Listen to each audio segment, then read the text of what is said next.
నమస్తే. మనం ప్రస్తుతం సరూర్ నగర్ స్టేడియం దగ్గర అయితే ఉన్నాం. కాసేపటి క్రితమే కేటీఆర్ గారు వచ్చి వెళ్ళిపోవడం జరిగింది. నిరుద్యోగుల నిరసన ఎక్కడ చూసినా ఈ ప్రభుత్వం వచ్చిన తర్వాత నిరుద్యోగ నిరసన ఉండదనేసి కూడా పదే పదే రేవంత్ రెడ్డి గారు చెప్పుకుంటూ వస్తున్నారు. ఇక్కడ భారీ ఎత్తున బీఆర్ఎస్ కార్యకర్తలు కావచ్చు, లీడర్స్ కావచ్చు, ఇక్కడ నిరుద్యోగులకి సపోర్ట్ గా చేయడం జరిగింది. భారీ ఎత్తున సభ కూడా ఇక్కడ భారీ ఎత్తున కూడా బీఆర్ఎస్ నాయకులు కూడా వచ్చడం జరిగింది. ఒకసారి అడిగి తెలుసుకుందాం. అన్న నమస్తే, చెప్పండి అన్న. గత ప్రభుత్వంలో నిరుద్యోగులు కూడా చాలా నిరసన పడ్డారు అనేసి కూడా ప్రభుత్వాన్ని చేంజ్ చేసుకున్నారు. ఈ ప్రభుత్వంలో కూడా భారీ ఎత్తున కూడా నిరసనలు జరుగుతున్నాయి. మరి ఏం చెప్తారు ఇదంతా? ఇప్పుడు వాళ్ళు చెప్పింది ఆ రోజు ఏదైతే అంటే బీఆర్ఎస్ ని కొట్టాలనంటే నిరుద్యోగులు లేపాలని చెప్పారు. ఆ రోజు నిరుద్యోగుల కాడికి పోయి మొత్తం అశోక్ నగర్ లో రాహుల్ గాంధీ రావడం, బిర్యానీ తినడం, ఛాయ్ తాగడం, మీ అందరికి కూడా ఉద్యోగాలు వస్తాయి, కేటీఆర్ ఉద్యోగాలు ఊడగొట్టండి, మీ అందరికి ఉద్యోగాలు వస్తాయని చెప్తే పిల్లలందరూ కూడా నిజమే అని చెప్పి ఇళ్ళలో పోయి అమ్మ నాయన కాళ్ళు మొక్కి, నాయనమ్మలై పెద్దమ్మలై మరి ముసలోళ్ళ మూటోళ్ళ అందరికి కాళ్ళు మొక్కి మీరు కాంగ్రెస్ పార్టీకి ఓటేయాలి, బీఆర్ఎస్ కు వేయొద్దని చెప్పినారు. దాన్ని కూడా మాటలు నమ్మి వాళ్ళు ఏం చేశారంటే నిజమే కదా మా పిల్లలకు ఉద్యోగాలు లేవు, ఉగ్నే తిరుగుతున్నారు, కాంగ్రెస్ ఓటేస్తే వస్తాయని చెప్పి నమ్మి ఓట్లేసారు. ఇవాళ ఏమైంది, 2.5 సంవత్సరాలు అయింది, ఉద్యోగాలు ఇవ్వకపోగా ఇవాళ ఇందిరా పార్క్ ధర్నా చేస్తే వాళ్ళ మీద లాఠీ చార్జ్ చేస్తా ఉన్నారు, వాళ్ళ మీద కేసులు పెడతా ఉన్నారు, వాళ్ళ మీద జైలుకు పంపుతా ఉన్నారు. అరే నువ్వు ఉద్యోగాలు ఇవ్వకపోతే ఇవ్వకపోయినావురా, కానీ వాడి మీద ఒకసారి కేసు బుక్ అయిందంటే ఆ కేసు ఎఫ్ఐఆర్ ఉంటే వాడు ఏ ఉద్యోగానికి పనికిరాడు, జీవిత కాలంలో వాడు నిరుద్యోగ దేనికి పనికి రాకుండా అయిపోతాడు. అంటే కాంగ్రెస్ పార్టీ ఉద్యోగాలు ఇవ్వకపోగా విద్యార్థులను ఏమిటి పనికి రాకుండా చేస్తా ఉన్నది. కాబట్టి ఇవాళ సరూర్ నగర్ లో జరిగిన సభ ఇవాళ తెలంగాణ రాష్ట్రంలో ఉన్న యూత్ మొత్తం కూడా ఏం ఆలోచిస్తున్నది అనేది దానికే తార్కాణం. ఇలా పెద్ద ఎత్తున రెస్పాన్స్ వచ్చింది. కేటీఆర్ గారు మాట్లాడుతుంటే విద్యార్థుల నుంచి పెద్ద ఎత్తున రెస్పాన్స్ వచ్చింది. అంటే అర్థమైంది ఏంటంటే తెలంగాణ సమాజానికి ఎట్టి పరిస్థితుల్లో వచ్చేది బీఆర్ఎస్ పార్టీ, కేసీఆర్ మళ్ళీ దీనికి ముఖ్యమంత్రి అవుతాడు, కేసీఆర్ వల్లనే నిరుద్యోగులకు ఉద్యోగాలు వస్తాయనే ఇండికేషన్ ఈ రోజు ఈ సభ ద్వారా పోయింది. ఈ ముఖ్యమంత్రి ఇప్పటికి కూడా ఈ బూతులు మాట్లాడటం తక్కువ చేయి, ఈ శాండ్ మాఫియా తక్కువ చేయి, ఈ ల్యాండ్ మాఫియా తక్కువ చేయి, అవగాహన పెంచుకో, విద్యార్థి లోకానికి ఉద్యోగాలు ఎట్లా ఇవ్వాలనో వాళ్ళని ఎట్లా కాపాడుకోవాలనో నువ్వు ఆలోచన చేయాలి. కానీ ఇవాళ అడిగిన వాళ్ళ మీద కేసులు పెడతా, ఇవాళ లేకపోతే ఇండ్రేం దాగి సావండి, రక్తం చల్లుతా అనే పనికి వాళ్ళ మాటలు మాట్లాడి నువ్వు ప్రజలలో చులకనైతావు. కానీ వాస్తవానికి నువ్వు ప్రజలకి సేవ చేయాలనుకుంటే ఇవాళ సరూర్ నగర్ స్టేడియాలో ఈ విద్యార్థుల లోకం యొక్క ఆలోచన విధానాన్ని తెలుసుకోవాలని నేను విజ్ఞప్తి చేస్తా ఉన్నా. అదేవిధంగా విద్యాశాఖ మంత్రి లేడు ఈ రాష్ట్రానికి. ఇలా విద్యాశాఖ మంత్రి లేకపోతే ఏమవుతుందో అర్థం కాని పరిస్థితులు ఉన్నాయి. ఇలా పిల్లలకు భోజనాలు లేదు, విద్య లేదు, ఉద్యోగాలు లేవు. కాబట్టి మేము ఏమో అప్పీల్ చేస్తా ఉన్నాయంటే ఇలా కోదండరామ్ సార్ ఉన్నాడు, జేఏసీ చైర్మన్ గా పనిచేసిండు, తెలంగాణ ఉద్యమంలో విద్యావంతుల వేదికకి కన్వీనర్ గా ఉన్నాడు, ఆయనకు అనుభవం ఉన్నది. తెలంగాణ రాజకీయ సామాజిక అంశాల పట్ల పూర్తిగా అవగాహన ఉన్నటువంటి కోదండరామ్ని విద్యాశాఖ మంత్రికి ఎందుకు చేయమని మేము ప్రశ్నిస్తా ఉన్నాం. అదేవిధంగా దళిత బహుజన వర్గాల నుంచి వచ్చినటువంటి అద్దంకి దయాకర్, అంబేద్కర్ ఫిలాసఫీలో పనిచేస్తున్న అద్దంకి దయాకర్, ఉద్యమంలో ఉన్నటువంటి అద్దంకి దయాకర్, మరి ఆయన ఎందుకు హోంమంత్రి చేయమని మేము అడుగుతా ఉన్నాం. అద్దంకి దయాకర్ని హోంమంత్రి చేయి, అదేవిధంగా కోదండరామ్ని విద్యాశాఖ మంత్రిని చేయి. అదేవిధంగా నీ పార్టీలో అనేక సంవత్సరాలుగా పనిచేసిన అనేక మంది యూత్ ఉన్నారు, వాళ్ళని నువ్వు మంత్రి పదవిలో తీసుకోకుండా ఇలా మంత్రి పదవులు లేకుండా ఇలా పాలన కొనసాగిస్తా, బూత్ మాటలు మాట్లాడతా, కేసులు పెడతా, ఏమిటండి ఇది? కాబట్టి మేము ఏమడుగుతున్నామంటే ఇవాళ 420 హామీలు కానీ 6 గ్యారంటీలు కానీ అమలు చేసే వరకు ఈ కాంగ్రెస్ పార్టీని మేము దోషిగా నిలబెడతాం. ఇవాళ బీఆర్ఎస్ పార్టీ యూత్ పక్షాన కానీ, రైతు పక్షాన కానీ, బడుగు బలహీన వర్గాల పక్షాలు కానీ ఆ రోజు కేసీఆర్ ఈ తెలంగాణ రాష్ట్రం వస్తేనే ఈ సమస్యలకు పరిష్కారం అని చెప్పి ఆ రోజు కేసీఆర్ ఏం మాటలైతే చెప్పిండో అవన్నీ కూడా నిజం కావాలంటే ఈ జంజీలు ఈ పిల్లలు ఎవరైతే ఉన్నారో ఇలాంటి పిల్లలకు ఆ చరిత్ర తెలిసే వరకు మేమందరం కూడా ఆ రోజు జైలు పోయి 150 కేసులు మా మీద ఉన్నా కూడా ఇలా తెలంగాణ వస్తే అందరికీ సబ్బండ వర్గాల ప్రజలు భోజనం చేస్తారు, చదువుకుంటారు, ఉద్యోగాలు వస్తాయని చెప్పి మేము తెలంగాణ తెస్తే ఈ రోజు ఉద్యోగాలు ఇవ్వకుండా అడిగిన వాళ్ళ మీద కేసులు పెట్టుకుంటా జైలుకు పంపుకుంటా ఈ పాలన ఏదైతే కొనసాగుతా ఉన్నదో ఈ పాలనని అంతం చేసే వరకు కూడా విద్యార్థి లోకం వెంబడి ఉంటామని చెప్పేసి మేము తెలియజేస్తా ఉన్నాం. 10 ఏళ్ళు గుర్తురాంది, ఇప్పుడు ఎందుకు గుర్తుకొచ్చింది నిరుద్యోగుల మీద అనేసి కూడా ప్రశ్నిస్తున్నారు. మరి ఏం చెప్తారు? ఇప్పుడు 10 ఏళ్లలో మనకు అవకాశం ఉన్నంత వరకు ఆ రోజు 2,30,000కి నోటిఫికేషన్లు ఇస్తే 1,20,000 60,000 ఉద్యోగాలు మేము ఇవ్వటం జరిగింది. పరోక్షంగా లక్షలాది ఉద్యోగాలు ఇవ్వటం జరిగింది. తర్వాత కొన్ని నోటిఫికేషన్లు ఇచ్చాం, కొన్ని ఎగ్జామ్స్ జరిగినాయి, రిజల్ట్స్ రాలేదు. ఆ తర్వాత మేము అధికారం పోయిన తర్వాత మేము వేసిన నోటిఫికేషనే, మేము కండక్ట్ చేసిన పరీక్షలే, నువ్వు రిజల్ట్ ఇచ్చి నేను ఉద్యోగాలు ఇచ్చినని చెప్పేసి కాంగ్రెస్ పార్టీ ప్రచారం చేసుకుంటుంది. కేవలం వాళ్ళు ఇచ్చిన ఉద్యోగాలు 5,000 మాత్రమే. ఈ ఉద్యోగాలు నువ్వు చెప్తున్న 70,000లో 65,000 ఉద్యోగాలు అవి 1,60,000 అంటే 2,25,000 ఉద్యోగాలు 10 సంవత్సరాలలో ఇచ్చినటువంటి ఏకైక రాష్ట్రం తెలంగాణ రాష్ట్రం, అది బీఆర్ఎస్ పార్టీ. కానీ ఈరోజు కాంగ్రెస్ పార్టీ 3 సంవత్సరాలైనా 5,000 ఉద్యోగాలు ఇచ్చి ఈరోజు ఉద్ధరిస్తున్నామని చెప్పి తప్పుడు ప్రచారాలు చేస్తా ఉన్నది. అది కరెక్ట్ కాదని చెప్పి మేము తెలియజేస్తా ఉన్నాం. ఇక్కడ ఈరోజు చూసుకున్నట్టయితే ఎక్కడెక్కడ హౌస్ అరెస్టులు కూడా చేస్తున్నారు. ఎందుకు చేయాల్సిన అవసరం వచ్చింది మరి అంటారు? నిన్న హైకోర్టులో కూడా మేము ఈ సభకి ఆర్గ్యుమెంట్ చెప్పింది ఏంటంటే వాళ్ళు రోడ్లు మొత్తం కూడా స్టక్ చేస్తారు, ఆపేస్తున్నారు. మరి ఈ రకంగా వాళ్ళు ప్లాన్ చేస్తూ ఉన్నారు. పెయిడ్ జేఏసీలు వచ్చినాయి, ఈ విద్యార్థులంతా కూడా డబ్బులు ఇస్తే వచ్చి ఉద్యమాలు చేస్తున్నారు అని చెప్పేసి తప్పుడు వాదనలు చేశారు. కానీ మేము చెప్పింది పెయిడ్ జేఏసీలు కావు. వాళ్ళు పిహెచ్డి చదివిన విద్యార్థులు, పీజీ చదివిన విద్యార్థులు, డిగ్రీ చదివిన విద్యార్థులు ఉద్యోగాల కోసం చేస్తూ ఉన్నారు.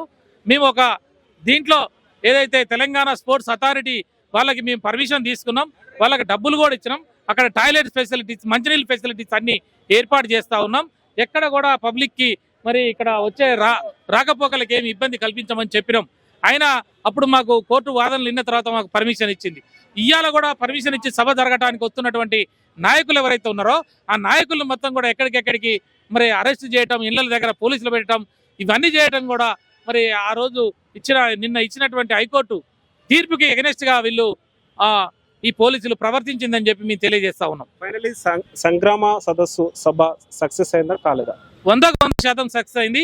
ఇక్కడికి వస్తున్న ఈ జన సందోహం, ఈ యువత యొక్క వాళ్ళ యొక్క ఉత్సాహం చూస్తుంటే 100% యూత్ మొత్తం కూడా బీఆర్ఎస్ పార్టీ వెనక ఉన్నది.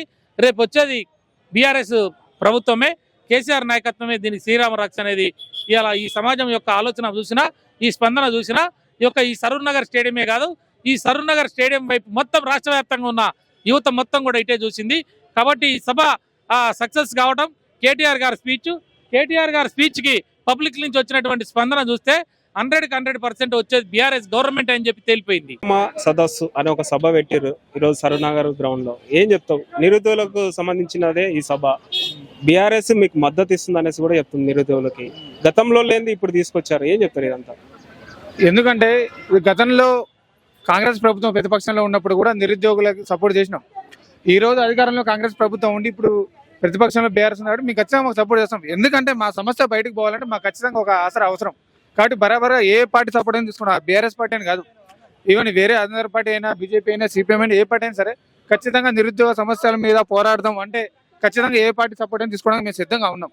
కానీ ఇక్కడ మెయిన్ ఏంటంటే మన నిరుద్యోగ సమస్య అనేది ప్రతిసారి సుమారు దిల్సుఖ్నగర్లో కానీ, అశోక్నగర్లో కానీ 2 రోజులకు ఒకసారి ధర్నాలు, రాస్తారోకోలు, నిరసనలు అన్నీ చేస్తూనే ఉన్నాం. ఇవన్నీ కూడా రేవంత్ రెడ్డి గారికి తెలుసు. ఇంటెలిజెన్స్ వ్యవస్థ రేవంత్ రెడ్డి గారికి చెప్పట్లేదని కూడా మాకు పెద్ద డౌట్ వస్తూ ఉంది. ఎందుకంటే ఇంతకన్నా ఇంతమంది పిల్లలు రోడ్ల మీదకి వచ్చి ఇంతకన్నా ధర్నాలు, రాస్తారోకోలు చేస్తున్నా కూడా రేవంత్ రెడ్డి చీమగుడ్డను లేకుండా కనీసం దున్నపోతు మీద వానపడ్డట్టు అసలు కనీసం స్పందన లేకుండా ఏదేదో ఇష్టం వచ్చినట్టు మాట్లాడతారు. ఒక మంత్రి 50,000 ఉద్యోగాలు అంటాడు, ఇంకొక మంత్రి 60,000 అంటాడు, ఇంకొక మంత్రి 70,000 అంటారు. ఇక ఒక పని చేయరు, ఏం చేయాలంటే మీరు మంత్రులందరూ కలిసి వాట్సాప్ గ్రూప్ క్రియేట్ చేసుకొని అందరూ ఒక బాట అనుకొని 1,000 పట్లకి అయిపోతుంది. ఇక మీకు కమ్యూనికేషన్ లేదు కదా, ఒక వాట్సాప్ గ్రూప్ క్రియేట్ చేసుకొని అందరం తలా ఇంతని అనుకుంటే అందరూ ఒక మాట అనేది బాగుంటుంది. ఏంటంటే వీళ్ళకి సోయి లేకుండా ఏదో క్యాబినెట్ మీటింగ్ అని చెప్పేసి పెడతారు వారానికి ఒకసారి. ఆ క్యాబినెట్ మీటింగ్లో సమస్యల గురించి చర్చిస్తారా, ఒక ఛాయ్ తాగి బిస్కెట్ తిని పండుకొని వస్తారా కూడా అర్థం కానీ ముచ్చట ఉన్నది. ఈ రోజు మేము ఒకటే చెప్తా ఉన్నాం, ఒకటే డిమాండ్ చేస్తా ఉన్నాం. ఆ రోజు అధికారంలోకి వచ్చే ముందు 2 లక్షల ఉద్యోగాలు పెడితే చేస్తామని చెప్పినావు. ఆ రోజు మీ అధినేత రాహుల్ గాంధీ గారు కూడా చిక్కడపల్లి లైబ్రరీకి వచ్చి మా అందరిని చుట్టూ కూర్చోబెట్టుకొని నిరుద్యోగ సమస్య తీరిన తర్వాతనే ఏ సమస్య గురించి మాట్లాడదని చెప్పడం జరిగింది. అలాగే మీ ప్రియాంక గాంధీ గారు కూడా యూత్ డిక్రేజ్ అని చెప్పడం జరిగింది. ఇంతవరకు కనీసం ఒక్క హామీ కూడా అమలు కాలేదు. 2 లక్షల ఉద్యోగాలు కదా, ఇంతవరకు మీరు కనీసం 2,000 ఉద్యోగాలు కూడా భర్తీ చేయలేదు. కాబట్టి తక్షణమే అడుగుతా ఉన్నాం. ఈ రోజు మీరు పోలీస్ శాఖలో 5,000 ఉద్యోగాల నోటిఫికేషన్ కావాలని చెప్తా ఉన్నారు. ఆ రోజు ప్రతిపక్షంలో ఉన్నప్పుడు రేవంత్ రెడ్డి గారు మీరు చెప్పిన మాట ఏంటంటే 2 లక్షల ఉద్యోగాలు ఖాళీ ఉన్నాయి. బిస్వాల్ కమిటీ కూడా సుమారు పోలీస్ శాఖలోనే సుమారు 35,000 ఖాళీ అని చెప్పడం జరిగింది. ఆ రోజు మీరు చెప్పిన మాట ఈ రోజు మీరు ఎందుకు దీన్ని ఆచరణలోకి తీసుకురాబోతున్నారని చెప్పేసి అడుగుతా ఉన్నాం. కాబట్టి రేవంత్ రెడ్డి ఒకటే గుర్తుపెట్టుకో, మీకు 1 వారం రోజులు టైం ఇస్తున్నాం. 1 రోజుల్లోపు 19,000 పోలీసు ఉద్యోగాలతో నోటిఫికేషన్ రాకపోతే మాత్రం 1,00,000 మంది నిరుద్యోగులు అందరం హైదరాబాద్ దిగ్బంధనం చేస్తాం. ఎక్కడికెక్కడ రహదారులన్నీ మూసేస్తాం. సెక్రటేరియట్ ముట్టడి చేస్తామా, నీ ఇల్లు ముట్టడి చేస్తామా, లేదంటే డైరెక్ట్ ఢిల్లీ పోయి రాహుల్ గాంధీ ఇల్లు ముట్టడి చేస్తామా, ఏం చేస్తాం మాకు తెలియదు. ఎందుకంటే నేపాల్లో జంజీ ఏ విధంగా జరుగుతుందో నీకు తెలుసు ముచ్చటది. కాబట్టి యువత ఆక్రోశానికి గురి కావద్దు. ఎందుకంటే దిల్సుఖ్నగర్లోనే సుమారు 1,00,000 మంది నిరుద్యోగులు ఉన్నారు. సాయిబాబా టెంపుల్లో తినుకుంటూ రూమ్ రెంట్లు కట్టలేక, హాస్టల్ ఫీజు కట్టలేక, స్టడీ హాల్ ఫీజు కట్టలేక, ఇన్స్టిట్యూట్లో ఫీజు కట్టలేక నా అక్కలు, నా చెన్నెలు, నా తమ్ముళ్ళు ఎంత అరికోసపడతానో నాకు తెలుసు ముచ్చట. ఇప్పుడు మీరు సాయిబాబా టెంపుల్ దగ్గరికి పోతే అందరూ కూడా పాపం పిల్లలు భోజనం చేసుకుంటూ ఉంటారు అక్కడ. అంటే అంటే రెక్కాడితే డొక్కాడని పరిస్థితి ప్రతి నిరుద్యోగిది. కాబట్టి అర్థం చేసుకోండి, ఇక్కడ మేము కూడా మీ పిల్లలమే, ఇక్కడ మీ శత్రువులం కాదు, మీకు మాకు గట్టి పంచాయతీ లేదు, ఏం లేదు. ఇక్కడ మీతో వచ్చేలే మాకు పోయలేదు, మాకు కావాల్సింది రాజకీయం కాదు, మాకు కావాల్సింది మా ఉద్యోగ నోటిఫికేషన్లు. కాబట్టి మీరు తక్షణమే ఉద్యోగ నోటిఫికేషన్ 19,000 విడుదల చేయాలి.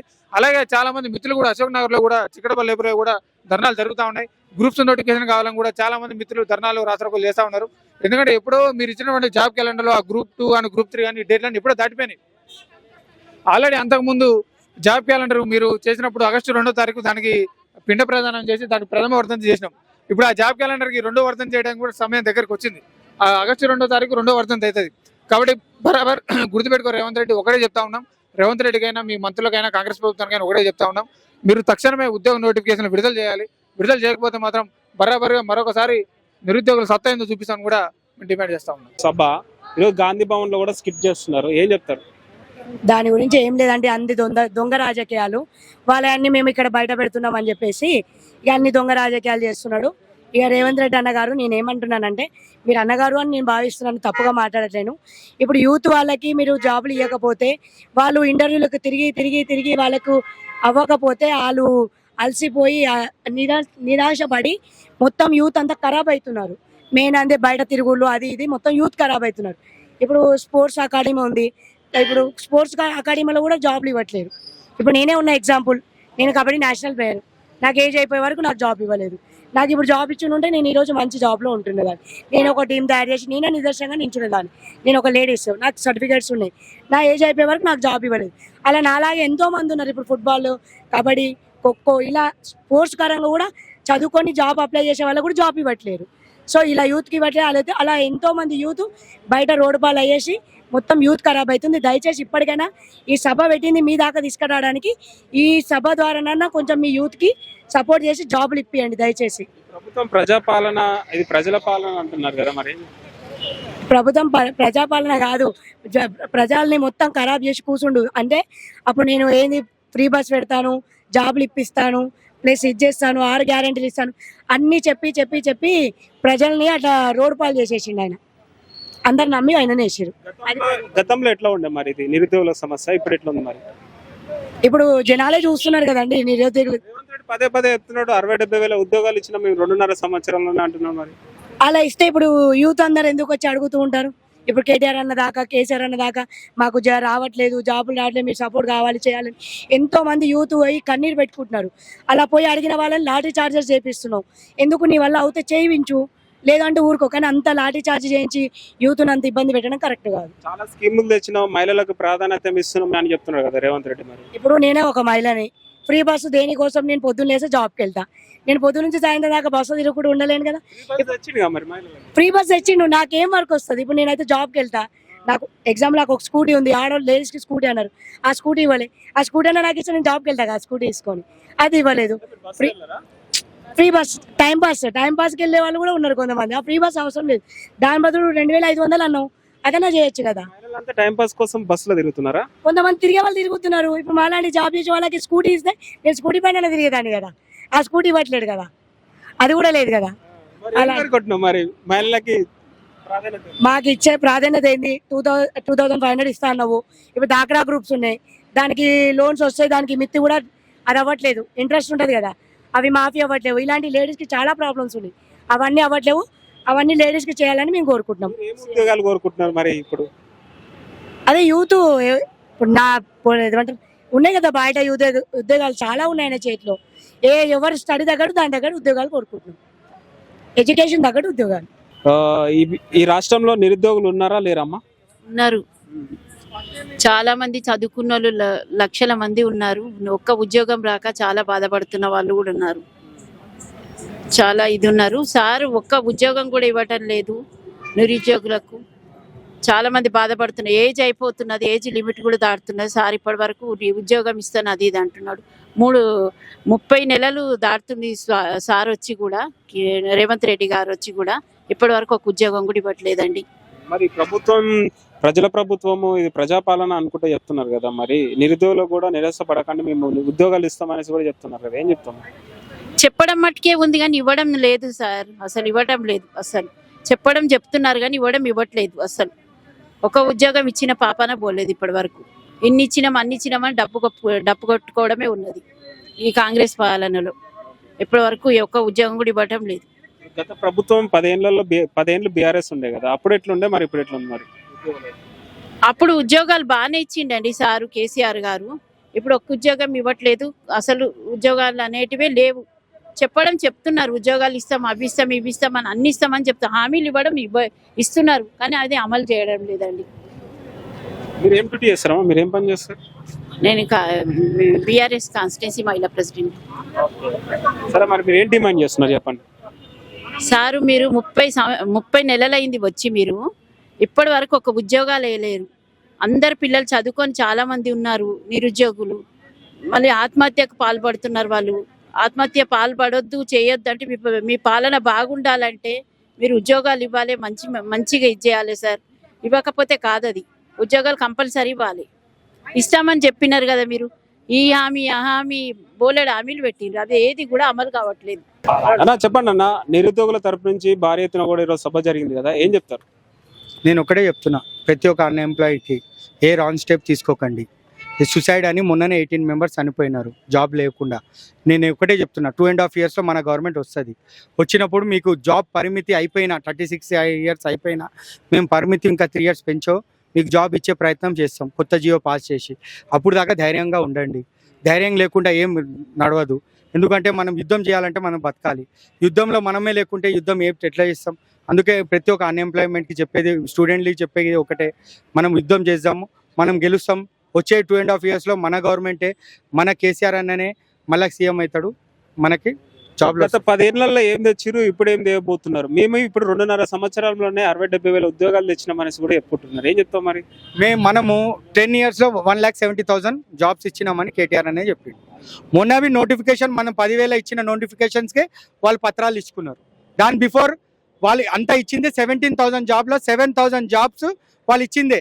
10,000 మేము ఇచ్చిన నోటిఫికేషన్స్ అనే అంత పెద్ద లీడర్, ఆపోజిషన్ లీడర్ చెప్పిండు. ఇంకా కేసీఆర్కి ఒక సవాల్ ఇచ్చి పెట్టిండు, రేవంత్ రెడ్డికి ఒక సవాల్ ఇచ్చిండు కేటీఆర్ అన్న, నువ్వు 70,000 జాబ్లు చూపి నువ్వు ఇచ్చిన లెక్క, నేను అప్పుడే రిజైన్ చేస్తా, ఇంకా నీకు నేను పోటీనే ఉండను, ఎప్పుడు పాలిటిక్స్ నుంచే దూరం అయిపోతా అంటే అంత ఆపోజిషన్ వాళ్ళు సవాల్ ఇచ్చినప్పుడు నువ్వు సవాల్ స్వీకరించి నువ్వు ఆపోజిషన్నే ఖతం చేయవచ్చు కదా, నువ్వు ఇచ్చితే చూపించుకోవచ్చు కదా.